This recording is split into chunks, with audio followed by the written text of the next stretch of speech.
오늘 우리에게 주시는 하나님의 말씀은 전도서 8장 1절의 말씀입니다. 전도서 8장 1절의 말씀을 함께 보도록 하겠습니다. 앞에 PPT가 나왔을까요?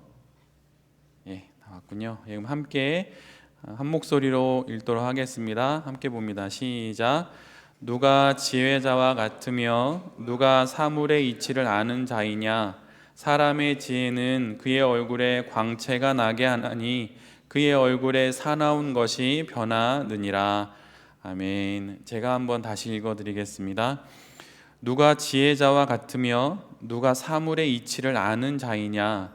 사람의 지혜는 그의 얼굴에 광채가 나게 하나니 그의 얼굴에 사나운 것이 변하느니라. 아멘. 오늘은 전도서 8장의 말씀을 갖고 사업 위장복을 입은 영성, 이런 제목으로 함께 하나님 말씀을 나누도록 하겠습니다. 오늘 본문은 한 절입니다. 이 말씀을 다른 번역본으로 읽어드리면 다음과 같습니다. 한번 잘 귀를 기울여서 그 의미를 생각하시면서 들어보시면 좋을 것 같아요. 지혜롭게 되어 인생의 의미를 해석할 줄 아는 것만큼 좋은 일은 없다. 지혜는 사람의 눈을 빛나게 해주고 말과 행실을 부드럽게 해준다. 또 다른 번역은 이렇게 기록하고 있습니다. 어떤 사람이 지혜 있는 사람인가? 사물의 이치를 아는 사람이 누구인가? 지혜는 사람의 얼굴을 밝게 하고 굳은 표정을 바꾸어 준다. 전도서 8장은 우리 모두에게 이런 질문을 먼저 던집니다. 지혜로운 자가 누구인가? 사물의 이치를 다 깨우친 사람은 누구인가? 이렇게 질문을 던지고 또한 이에 답을 해줍니다. 그 답은 이것이에요. 그는 안에 있는 지혜를 가지고 있어서 그것이 겉으로 드러나는 사람입니다. 이렇게 말합니다. 다시 말하자면 지혜의 표정이 있는 자가 지혜로운 자의 증거라고 하는 것이에요. 표정이라고 하는 한자는 겉을 뜻하는 표와 뜻을 뜻하는 정이 합쳐져 있는 그런 단어입니다. 그래서 표정이란 겉으로 드러난 내 안의 뜻이라고 하는 것이지요. 그래서 내 안에 있는 뜻이 겉으로 드러나는 것이 바로 표정입니다. 그래서 내 안에 지혜가 있으니 그것이 겉으로 표정으로 드러나게 되는 사람, 그래서 지혜가 안에 있고 그 지혜가 겉으로 표정으로 부드럽게 나타나는 사람, 그 사람이 바로 지혜로운 사람이고 사물의 이치를 아는 사람이라고 전도자는 우리 모두에게 이야기를 해줍니다. 과학에 의하면 인간은 자신을 제외한 밖에 있는 모든 존재들을 판단할 때 두 개로 나누어서 대부분 판단한다고 합니다. 하나는 얼굴이 있는 존재이고 또 하나는 얼굴이 없는 존재입니다. 그래서 특별히 서양에선 뇌과학이 아주 많이 발달되어 있는데 우리 뇌에는 얼굴만 판단하는 뇌 영역이 따로 있다고 전해지고 있어요. 연구에 의하면 그렇다는 것입니다. 그래서 이 영역은 어떤 사물을 보았을 때 그 사물에 얼굴이 있는지 없는지를 판단하는 얼굴 정보 처리 영역이라고 말을 합니다.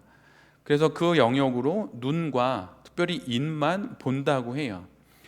그래서 딱 봤을 때 얼굴이 있다고 하면 지금 앞에 있는 그 존재는 사람이니까 사람으로 되어야 하고 그와 사회적 관계를 맺어야 한다는 그런 시그널을, 메시지를 보내는 것입니다. 반면에 얼굴이 없으면, 눈과 입이 없으면 지금 앞에 있는 것은 사람이 아니고 사물이니 사물로서 대해야 한다, 이렇게 메시지를 준다는 것이에요. 그래서 이것을 잘 안 사람들이 실제로 기부금을 받을 때 기부금을 내는 그 통에 사람의 눈과 입을 그려놓기만 해도 기부금을 내는 사람들이 더 늘어난다는 그런 실험 결과도 있습니다. 대상이 아니라 사람으로 대함으로 기부금을 더 많이 내게 된다는 것이에요. 그리고 특별히 최근에 우리나라에서는 대형 트럭이나 버스의 후면에 눈을 붙여서 이렇게 운행하는 것들을 많이 봅니다. 그것은 사고를 방지하는 것이에요. 그래서 그 눈을 보는 순간 그것이 그냥 어떤 트럭, 사물, 이동수단 이게 아니라 사람처럼 인지를 한다는 것이죠. 약간 더 조심을 한다는 것이에요. 즉 표정을 지을 수 있는지 여부를 통해서 사람인지 아닌지를 판단한다는 것입니다. 그래서 관계를 맺을지 관계를 맺지 않을지 결정을 한다는 것이에요. 그런데 좀 신기한 것은 그 뇌 영역의 작용이 동서양이 좀 다릅니다.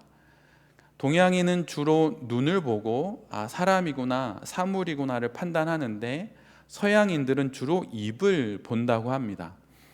그래서 우리가 쓰는 대부분의 이모티콘은 주로 눈을 바꾸어서 우리의 감정과 우리의 뜻을 표현하게 되죠. 그래서 기쁘면 이렇게 표시를 하고 슬프면 유유 이렇게 해서 표시를 하잖아요. 근데 서양은 눈은 그대로 있는데 입모양을 바꾼다고 합니다. 그래서 인간의 감정을 읽는 방식이 동서양이 이렇게 다른 것이에요. 그래서 한 가지 예로 헬로우키티가 동양에서는 굉장히 인기가 있었는데 서양에서는 동양만큼은 아니었다고 합니다. 왜냐하면 그 헬로우키티를 자세히 보면 눈은 있는데 입이 없습니다. 그래서 동양인들은 눈을 통해서 감정을 읽어서 그 인형을 보면서 다양하게 교감을 하게 되는데 서양 사람들은 그렇게 못한다는 것이에요. 그래서 말하자면 서양인들에게 헬로우키티는 우리로 말하자면 입은 있는데 눈이 없는 그런 인형인 것이죠. 그래서 우리가 그 헬로우키티와 이렇게 교감을 할 수가 없게 된다는 그런 이야기입니다. 이처럼 우리는 사물의 표정이나 어떤 그 모양들을 통해서 우리가 그와 교감을 하게 돼요. 그리고 그것을 통해서 그 안에 담겨 있는 어떠한 마음들을 읽어냅니다. 그렇다고 한다면 지금 우리가 하고 있는 사업은 이 세상 속에 어떤 표정을 짓고 있는 것일까요? 만약 다른 이들이 나의 사업에서 어떤 표정을 읽어낸다면 그것은 무엇일까요? 내 사업에 내 영혼 안에 담긴 지혜의 표정이 지금 잘 드러나고 있는지 한번 돌아보았으면 좋겠습니다. 21세기에 들어와서 우리가 속해 있는 기독교를 이끌어가는 단어가 있다면 그것은 영성입니다. 이렇게 영성으로 기독교가 많이 이끌어온 것도 사실 좀 많이 시간이 되긴 됐는데 사실 영성이라고 하는 것이 기독교 안에 크게 대두된 이유는 그 이전에 있었던 활동 중심, 성취와 성공 중심, 그 행동 중심의 신앙에 대한 반성과 대안의 필요성을 느끼면서 영성이 대두가 된 것입니다. 그런데 최근에는 이 영성 중심의 신앙이 또다시 문제를 낳고 있다고 모두들 이야기해요. 그것은 몸으로 일하면서 살아야만 하는 삶에 대해서 도외시하는 데 있어서 그 영성이 이용되고 있다는 것입니다. 그래서 영성을 추구하다가 일상을 놓치고 있다고 말하고 신앙을 붙잡다가 생활을 방치했다고 말하고 생각은 많은데 행동은 없고 책상 위에 성경 지식은 있지만 현장에서의 신앙적인 활동은 없는 그런 상황이 되어버렸다고 또 많은 사람들이 반성을 하고 있습니다. 그래서 더 거룩하게 일하면서 이 땅의 현장에서 삶을 살아야 하는데 마치 어쩔 수 없이 떠밀려 마지못해 일하는 마음이 들거나 때로는 일을 소위 영적인 삶을 위한 보조제 정도로 여기게 되고 때로는 일을 그만두고 신학을 하거나 수도원에 들어가는 것이 더 의미 있고 가치 있는 것은 아닌가라고 하는 고민을 더욱더 많이 또 하게 되었다고 그렇게 비판을 합니다. 이런 고민 속에서 일과 신앙은 서로 분리가 되고 일은 일이고 신앙은 신앙이고 주일에 나의 모습은 나의 모습이고 월요일부터 토요일까지의 나의 일상에서의 모습은 별도의 모습인 것처럼 그렇게 살아간다고 하는 것이에요. 그래서 신앙은 세상을 헛된 곳이라고 이름 붙이고 신비의 세계로의 도피로만 그렇게 마음을 기울이게끔 하고 있다고 그렇게 많은 사람들이 이야기를 합니다. 그래서 결국 일터에서는 굳은 표정의 사람이 되고 교회에 오면 그 한 주에 1시간 정도 되는 시간 속에서만 밝은 표정의 사람으로 살아가고 있다는 것이에요. 그래서 일은 내 신앙을 소진시키는 방해물 취급을 받게 된다는 것입니다. 그런데 여러분, 일은 이런 것의 의미로 우리에게 주어진 것이 결코 아닙니다. 위대한 기도의 사람인 토마스 머튼에 의하면 일은 위장된 묵상입니다. 그가 그렇게 이야기했어요. 그는 봉쇄수도원에 들어가서 그의 평생의 삶을 살게 되는데, 그가 일을 두고 이렇게 이야기합니다. 일은 우리의 영적인 생활과 신앙생활의 걸림돌이 아니라, 방해물이 아니라 위장된 묵상이라고 하는 것이에요. 보이지 않는 내면에 숨겨진 묵상이 위장복을 입고 겉으로 드러나는 것이 바로 일이라고 하는 것입니다. 내면의 지혜가 밖으로 드러나는 표정이 된 것이 바로 우리의 일터에서의 모습인 것이에요. 그래서 우리의 사업은 우리의 내면을 반영하는 표정을 반드시 갖게 되어 있습니다. 과학의 발전과 산업혁명 이전으로 거슬러 올라가면 일은 단순히 돈벌이와 생계를 위한 수단이었습니다. 절대적으로 부족한 의식주를 해결하기 위한 일이었지요. 그런데 일하지 않으면 안 되었기 때문에 그냥 열심히 일을 했습니다. 그런데 여러분, 우리가 살고 있는 지금 시대는 산업혁명과 농업혁명, IT혁명과 또 4차 혁명 등을 거치고 그리고 앞두고 있으면서 일은 더 이상 그런 의미가 될 수는 없게 되었어요. 일은 더 이상 생계를 위한 수단으로 머물 수 없게 되었습니다. 왜냐하면 만약에 일이 단순히 돈을 버는 것이라고 한다면 일 이외의 다른 방식으로 우리에게 소득이 주어져서는 안 될 것이에요. 그런데 지금은 더 나은 경제를 위해서 기본소득까지 논하는 세상이 되고 있습니다. 기본적으로 일정한 금액의 소득을 제공해 줄 때만이 우리가 누리고 있는 경제가 운용될 수 있다고 말하는 시대가 되어버렸어요. 세상이 바뀌었다는 것이죠. 그래서 세상이 변하고 있고 일의 의미가 변하고 있는 것이에요. 여러분에게 있어서 여러분이 하고 계신 그 일, 그것이 만약 생계의 수단의 의미만 있다면 여러분 더 깊은 묵상으로 그 일이 도대체 나에게 어떤 의미가 있는지 바라봐야 합니다. 생존을 위해서, 생계를 위해서 분명 일을 해야 하는 부분이 있지만 일은 그리스도인에게 있어서 그 이상의 의미가 있습니다. 그 부분을 알지 못하면 일은 언제나 나의 신앙의 걸림돌이 되고 방해물이 될 뿐인 것이에요. 돈 많이 벌어서 편하게 신앙생활을 하고 싶다, 이런 생각만 하게 되는 것이죠. 결코 일은 우리의 방해물이 아닙니다. 사업은 우리 신앙의 걸림돌이 결코 아니에요. 그러기에 오늘 성경은 우리에게 묻는 것입니다. 여러분이 하고 계신 그 사업은 여러분에게 어떤 의미가 있고, 그 일은 단 한 번, 그러기에 마지막인 이 인생 속에서 하게 되는 그 일은 여러분에게 어떤 의미가 있는 것입니까? 우리는 우리가 하고 있는 그 일을 통해서 오직 나만이 살 수 있고 나만이 살아낼 수 있는 그 인생 속에 오직 나다운 삶을 살아가는 나의 존재를 실현하는 그런 도구로 그 일을 하고 있는 것일 수 있습니다. 그리고 또한 그 일을 통해서, 사업을 통해서 세상을 바꾸어내는 것이기도 하고, 좀 더 나은 사회와 국가를 만드는 일에 우리가 나의 사업으로, 나의 일로 공헌하는 것일 수도 있는 것이에요. 사실 이런 마음으로 사업하는 이들은 사실 이미 많이 있습니다. 파타고니아의 창업자인 이본 쉬나드는 이런 말을 했어요. 나에게 있어서 사업은 수단일 뿐이고 내 사업의 목적은 지구이다. 지구가 목적이고 사업은 수단일 뿐이라고 그는 말하고 있습니다. 그가 믿음이 있는지 아닌지 잘 모르겠어요. 그가 쓴 책을 읽어봤을 땐 약간 히피 스타일의 느낌이 있어서 신앙은 없는 듯 싶어요. 그런데 그에겐 나름의 자연 속에서 그가 갖게 된 영성은 있습니다. 근데 그 위장된 영성을 사업으로 구현하고 있는 것이에요. 그래서 사업은 수단일 뿐 자신은 지구를 지키는 게 목적이라고 그는 말하고 있습니다.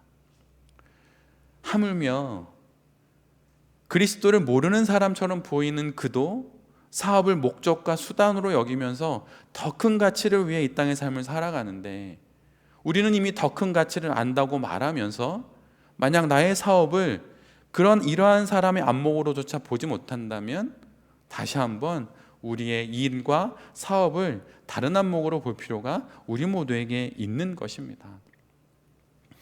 일은 단순히 일일 뿐이라고 하는 생각은 이제 넘어서야 합니다.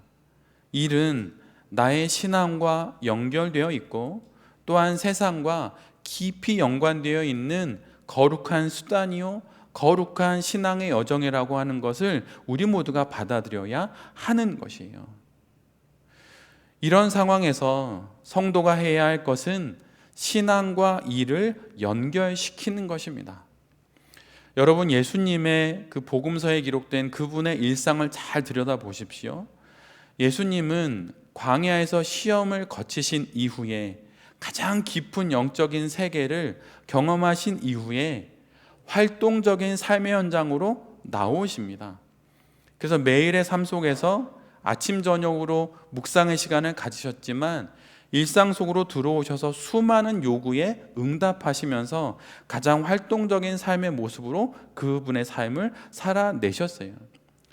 예수님은 일의 세계와 신앙의 세계를 하나로 이으셨습니다. 왜 그런 것일까요?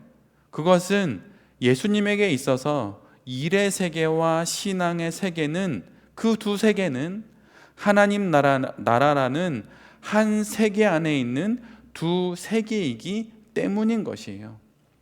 그래서 이 두 세계 모두 구원받아야 하기 때문에 예수님은 깊은 산에 들어가 하나님을 만나기도 하셨지만 넓은 광장에 나와 이 땅에 있는 수많은 사람들의 필요와 요구에 응답하셨던 것입니다. 이를 통해 우리는 모든 사람은 이 두 세계 속에서 살아야 하는 존재임을 알게 되고 이 두 세계에서 모두 구원을 받아야 한다는 것을 알게 되는 것이에요. 일의 세계와 신앙의 세계, 이 두 세계는 공명해야 하는 것입니다. 만약 이 두 세계가 공명하지 않으면 이 두 세계는 공멸하게 되어 있는 것이에요.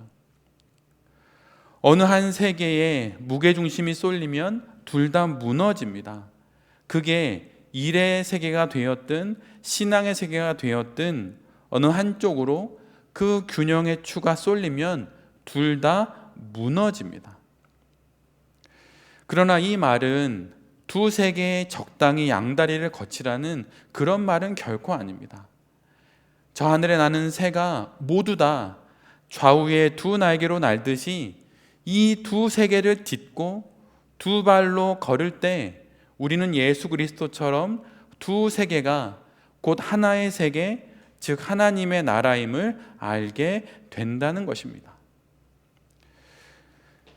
일의 세계를 산다는 것은 두 팔을 벌려 모든 상황을 맞이하며 사는 것을 의미합니다. 일터에서 사업의 현장에서 우리는 끊이지 않는 요구와 요청을 받습니다.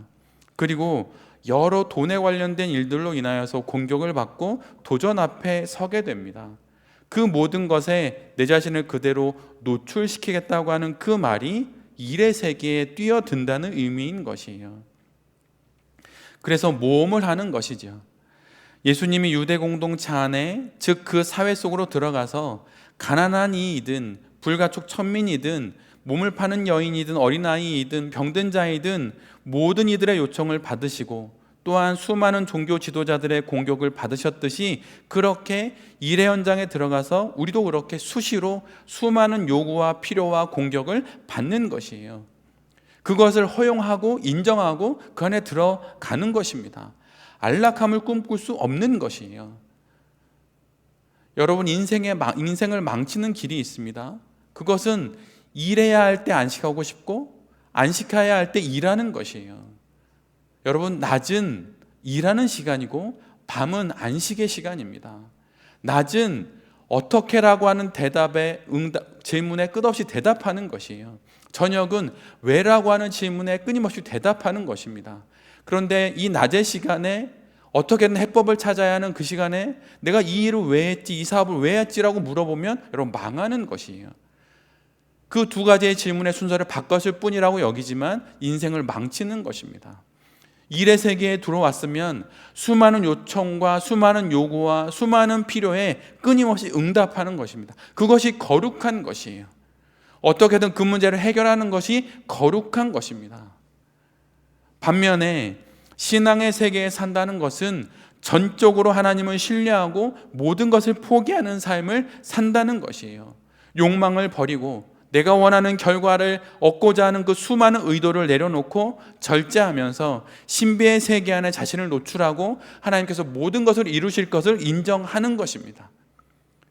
그런 시간, 신앙의 세계와 일의 세계가 오가면서 결국은 그 두 세계가 전혀 다른 성격을 갖지만 서로 연결되어 있고 결국 이것은 동일한 하나의 하나님 나라라는 것을 아는 사람만이 이 땅에서 이 두 세계 속에서 하나님의 나라를 이룰 수 있는 것입니다.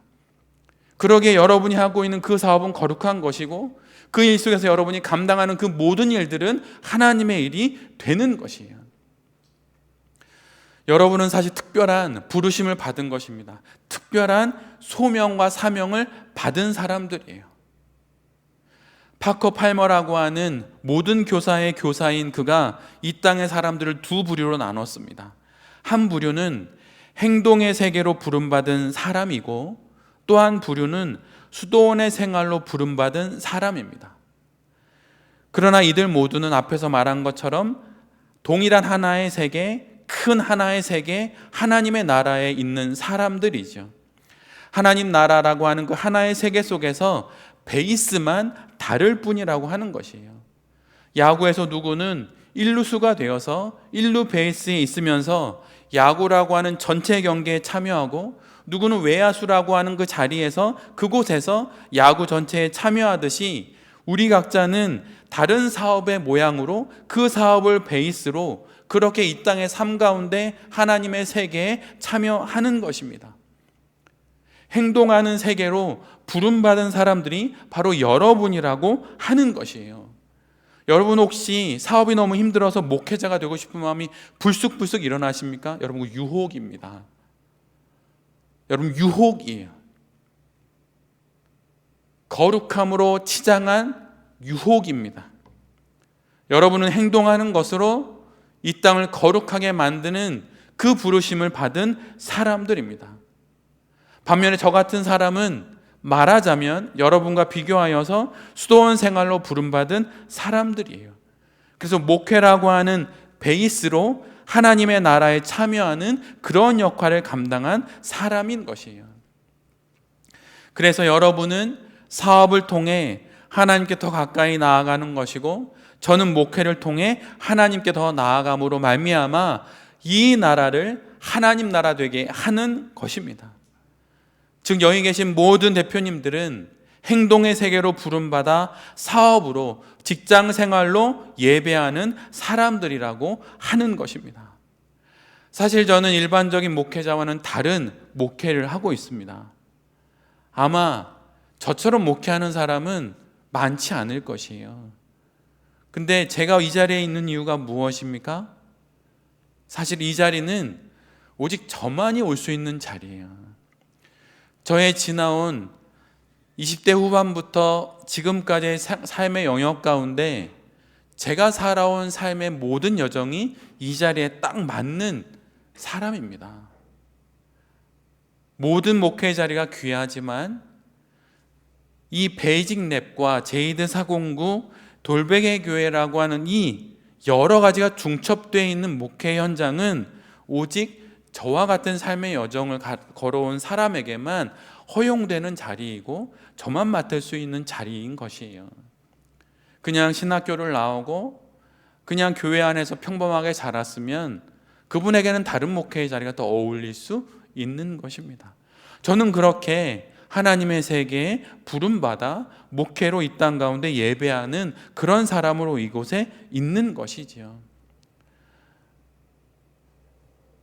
여러분이 하고 있는 그 사업은 위장된 위장복을 입은 영성임을, 그리고 그것으로 감당해야 되는 거룩한 하나님의 나라임을 여러분 잊지 마십시오.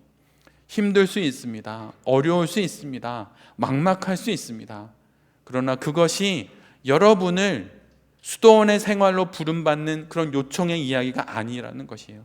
더 힘을 내라는 것입니다. 더 열심을 내라는 것이에요. 그리고 그 사업이 거룩한 하나님의 나라의 일이고 위장된 영성이라는 것을 더 깊이 깨달아서 더 열심히 이 땅 가운데 그 사업을 통해서 하나님의 나라를 구현해 내라는 하나님의 거룩한 채찍이고 하나님의 거룩한 부탁인 것을 여러분이 알아야 하는 것입니다. 사업이 위장된 영성임을 기억하고 보이지 않는 신앙의 겉으로 드러난 표정이라는 것을 기억하면서 다시 한번 힘내어서 사업할 수 있는 우리 모두가 될 수 있기를 간절히 빕니다. 여러분 포기하지 마십시오. 힘내십시오. 열심을 내십시오. 그것이 거룩한 것입니다. 그 일을 통하여서 이 땅 가운데 여러분이 하시는 그 일을 통하여서 하나님의 거룩한 일들이 이 땅 가운데 이루어질 것입니다. 그 하나님의 간절한 부탁과 하나님의 사명을 기억하면서 다시 힘내어 한 주간 열심히 우리에게 주어진 인생을 잘 살아내는 여기 계신 모든 대표님들과 또 이 말씀을 전하는 제 자신이 될 수 있기를 간절히 기도드립니다. 아멘.